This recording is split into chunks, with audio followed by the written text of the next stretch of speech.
ಮಂಡ್ಯ ಮಕ್ಕಳ ಸುರಕ್ಷತೆ, ಬಾಲ್ಯ ವಿವಾಹ ಹಾಗೂ ಮಾದಕ ವ್ಯಸನ ತಡೆಗಟ್ಟುವ ಕುರಿತು ಬೃಹತ್ ಅರಿವು ಕಾರ್ಯಕ್ರಮ. ಮಂಡ್ಯದ ತಾವರೆಗೆರೆಯಲ್ಲಿರುವ ಎಸ್ಎಂಬಿ ಸಮುದಾಯ ಭವನದಲ್ಲಿ ಇಂದು ಜಿಲ್ಲಾಡಳಿತ, ಜಿಲ್ಲಾ ಪಂಚಾಯತ್, ಜಿಲ್ಲಾ ಕಾನೂನು ಸೇವೆಗಳ ಪ್ರಾಧಿಕಾರ, ಮಕ್ಕಳ ರಕ್ಷಣಾ ನಿರ್ದೇಶನಾಲಯ ಬೆಂಗಳೂರು, ಜಿಲ್ಲಾ ಮಕ್ಕಳ ರಕ್ಷಣಾ ಘಟಕ, ಮಹಿಳಾ ಮತ್ತು ಮಕ್ಕಳ ಅಭಿವೃದ್ಧಿ ಇಲಾಖೆ, ಪೊಲೀಸ್ ಇಲಾಖೆ, ಭಾರತೀಯ ರೆಡ್ ಕ್ರಾಸ್ ಸಂಸ್ಥೆ ಇವರ ಸಂಯುಕ್ತಾಶ್ರಯದಲ್ಲಿ ಬಾಲ್ಯ ವಿವಾಹ, ಪೋಕ್ಸೋ ಕಾಯ್ದೆ, ಬಾಲಕಾರ್ಮಿಕ ಹಾಗೂ ಮಾದಕ ಡ್ರಗ್ಸ್ ವ್ಯಸನ ತಡೆಗಟ್ಟುವ ಮತ್ತು ಮಕ್ಕಳ ಸುರಕ್ಷತೆ ಕುರಿತು ಅರಿವು ಕಾರ್ಯಕ್ರಮ ನಡೆಯಿತು. ಕಾರ್ಯಕ್ರಮವನ್ನು ಹಿರಿಯ ಸಿವಿಲ್ ನ್ಯಾಯಾಧೀಶರಾದ ಶ್ರೀ ಆನಂದ್ ಎಂ. ಅವರು ಉದ್ಘಾಟಿಸಿದರು. ಭಾರತೀಯ ರೆಡ್ ಕ್ರಾಸ್ ಸಂಸ್ಥೆಯ ಸಭಾಧ್ಯಕ್ಷರಾದ ಡಾ. ಮೀರಾ ಶಿವಲಿಂಗಯ್ಯ ಅವರು ಅಧ್ಯಕ್ಷತೆ ವಹಿಸಿದ್ದರು. ಜಿಲ್ಲಾ ಪೊಲೀಸ್ ವರಿಷ್ಠಾಧಿಕಾರಿ ಡಾ. ಶೋಭಾರಾಣಿ ವಿ.ಜೆ. ಸೇರಿದಂತೆ ಜಿಲ್ಲೆಯ ಪ್ರಮುಖ ಅಧಿಕಾರಿಗಳು ಈ ಕಾರ್ಯಕ್ರಮದಲ್ಲಿ ಭಾಗವಹಿಸಿ ಮಕ್ಕಳ ಹಕ್ಕುಗಳು ಮತ್ತು ಕಾನೂನುಗಳ ಕುರಿತು ಉಪನ್ಯಾಸ ನೀಡಿದರು. ಹೆಣ್ಮಕ್ಳ ಬಗ್ಗೆ ಎಲ್ಲರೂ ಹೇಳ್ತಾ ಇದ್ದಾರೆ. ಸೊ ಮಕ್ಕಳ ಸುರಕ್ಷತೆ ಅಂದರೆ ಮಕ್ಕಳು ಹುಟ್ಟಿದ ಮೇಲೆ ಒಂದು, ಮಕ್ಕಳು ಹುಟ್ಟದ ಮುಂಚೆನೇ ಮಕ್ಕಳನ್ನ ಈಗ ಸುರಕ್ಷತೆ ಮಾಡ್ಕೋಬೇಕಾಗಿದೆ. ನಾವು ಅದರಲ್ಲೂ ಮಂಡ್ಯದಲ್ಲಿ ಸ್ವಲ್ಪ ಹೆಚ್ಚಾಗಿ ಕಂಡು ಬರ್ತಾ ಇದೆ. ನಾವು ಹೆಣ್ಣು ಮಕ್ಕಳ ಒಂದು ಸುರಕ್ಷತೆಯನ್ನ ನಾವು ಹುಟ್ಟದ ಮುಂಚೆನೇ ಮಾಡ್ಕೋಬೇಕಾಗಿದೆ. ಸೊ ಆ ರೀತಿಯ ಒಂದು ಪರಿಸ್ಥಿತಿ ಬರ್ತಿದೆ. ಈ ಏನು ಭ್ರೂಣ ಹತ್ಯೆ ಅಂತ ಇದೆ, ಇದು ಹೆಣ್ಣು ಮಕ್ಕಳ ಸಂಖ್ಯೆಯನ್ನ ತುಂಬಾ ಕಡಿಮೆ ಮಾಡ್ತಾ ಇದೆ.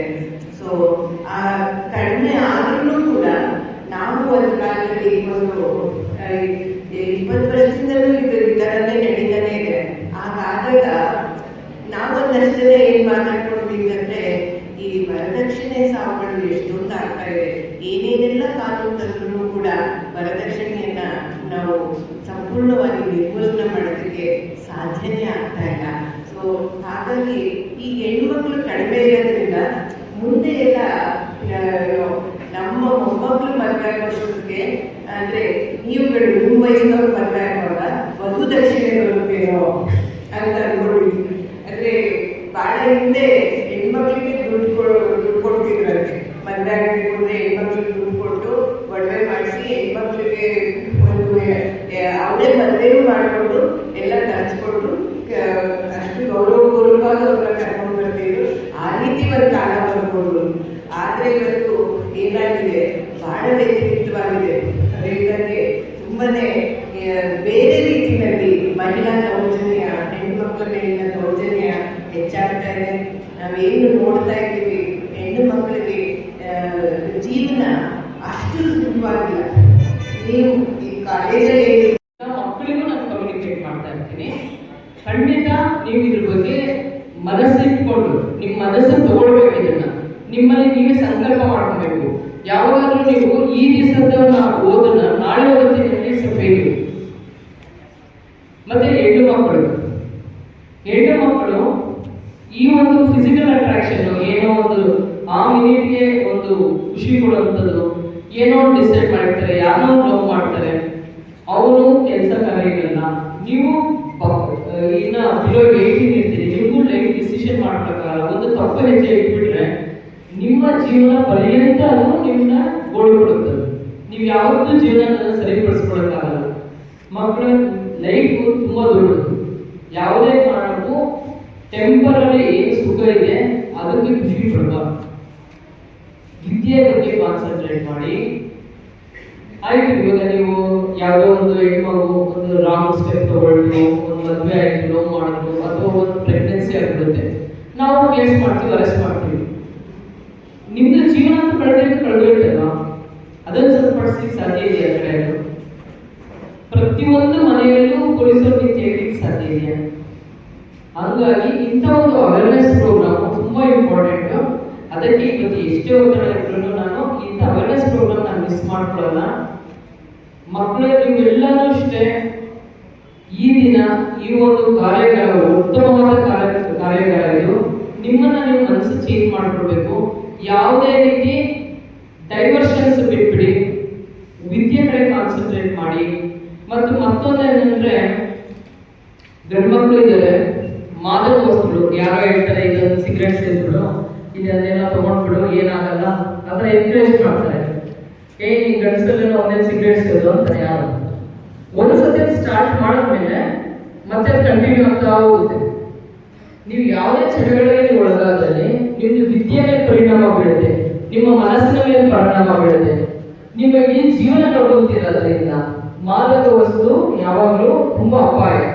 ಅದೇ ಅಡಿಕ್ಷನ್ ಆಗೋವರೆಗೂ ಅಡಿಕ್ಷನ್ ಅದೇ ದಿವಸ ಹೋಗಿ ನೀವು ಅದನ್ನ ಒಂದು ನಿಮ್ದೇ ಆದಂತ ನೋಟ್ಸ್ ಮಾಡ್ಕೊಂಡು ಅಭ್ಯಾಸ ಮಾಡಿ. ಈ ಎರಡು ವಿಚಾರವನ್ನ ನೀವು ತಲೆಗಿಟ್ಕೊಂಡ್ರೆ ಯಾವತ್ತೂ ಫೇಲ್ ಆಗಲ್ಲ. ಯಾಕಂದ್ರೆ ನಾನು ಪದೇ ಹೇಳ್ತಾ ಇರ್ತೀನಿ ಎಲ್ಲ ಸ್ಕೂಲ್ಸ್ ಕಾಲೇಜ್ ಹೋದಾಗ, ನಾನು SLC ಫೇಲ್ ಆಗಿದ್ದೆ ಸೋಷಿಯಲ್ ಸ್ಟಡೀಸ್. ತದನಂತರ ನಮ್ಮ ಮನೆಯಲ್ಲಿ ನಮ್ಮ ತಾಯಿ ಬಹಳ ಉತ್ತೇಜನ ನೀಡಿದ್ರು, ನಮ್ಮ ಪೇರೆಂಟ್ಸ್ ನಮ್ಮ ತಂದೆ ತಾಯಿ ಬಹಳ ಉತ್ತೇಜನ ನೀಡಿದ್ರು, ನನ್ನ ಗುರುಗಳು ತುಂಬ ಉತ್ತೇಜನ ನೀಡಿದ್ರು.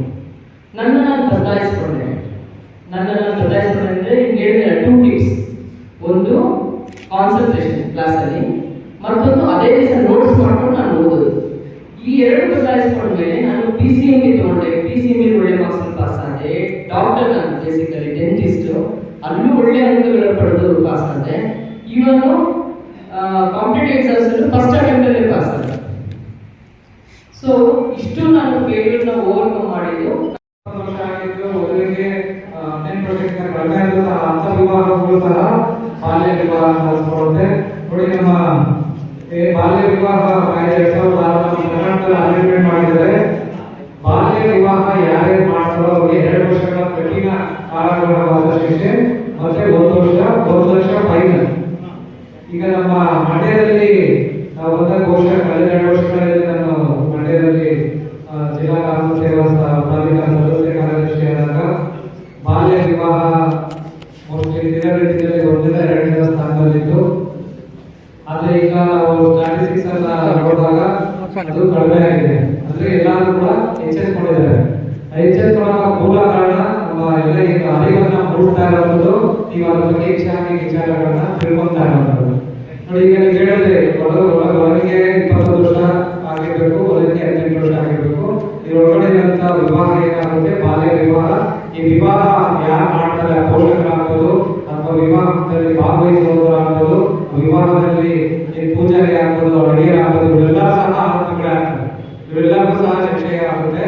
ಅದರಿಂದ ಮುಖ್ಯವಾಗಿ ನೀವು ಬಾಲ್ಯ ವಿವಾಹ ಎಲ್ಲಿ ಆಗ್ತಾ ಇದೆ ಅನ್ನುವಂಥ ಸುದ್ದಿ ಬಂದಾಗ ಅದನ್ನ ಧೈರ್ಯವಾಗಿ 10988 ಮಕ್ಕಳ ಸಹಾಯವಾಣಿ ಇದೆ, 112 ಪೊಲೀಸ್ ಇಲಾಖೆ ನಂಬರ್ ಇದೆ. ಇಲ್ಲಿ ಮುಖ್ಯವಾಗಿ ನೀವು ಫೋನ್ ಮಾಡಿದಾಗ ನಿಮ್ಮ ಯಾರು ಹೇಳಿದ್ದಾರೆ ಅನ್ನುವಂಥ ಹೆಸರನ್ನ ಡಿಸ್ಕ್ಲೋಸ್ ಮಾಡಲ್ಲ. ಅಟ್ಲೀಸ್ಟ್ ಆ ಬಾಲ್ಯ ವಿವಾಹವನ್ನು ತಡೆಗಟ್ಟಿ ಆ ಮಕ್ಕಳ ಒಂದು ಪುನರ್ಜೀವನಕ್ಕೆ ಅವಕಾಶ ಆಗುತ್ತೆ. ಯಾಕಂದ್ರೆ ಪ್ರತಿಯೊಬ್ಬರು ಸಹ ಬಾಲ್ಯ ವ್ಯವಸ್ಥೆ ಏನಿದೆ ಅದನ್ನ ಅನುಭವಿಸುವಂತಹ ರೈಟ್ಸ್ ನಮ್ಮ ಕಾನ್ಸ್ಟಿಟ್ಯೂಷನ್ ಕೊಟ್ಟಿದೆ. ಅದು ಮಕ್ಕಳ ಹಕ್ಕು. ಅದನ್ನ ಕಿತ್ಕೊಳ್ಳುವಂತ ಹಕ್ಕು ಯಾವ ತಂದೆ ತಾಯಿಗೂ ಸಹ ಇರಲ್ಲ. ತಂದೆ ತಾಯಿಗೂ ಸಹ ಇಲ್ಲ ಅಂದ್ರೆ ಬೇರೆ ಹಕ್ಕು. ನೋಡಿ, ಈ ಟಾಪಿಕ್ ಅಲ್ಲಿ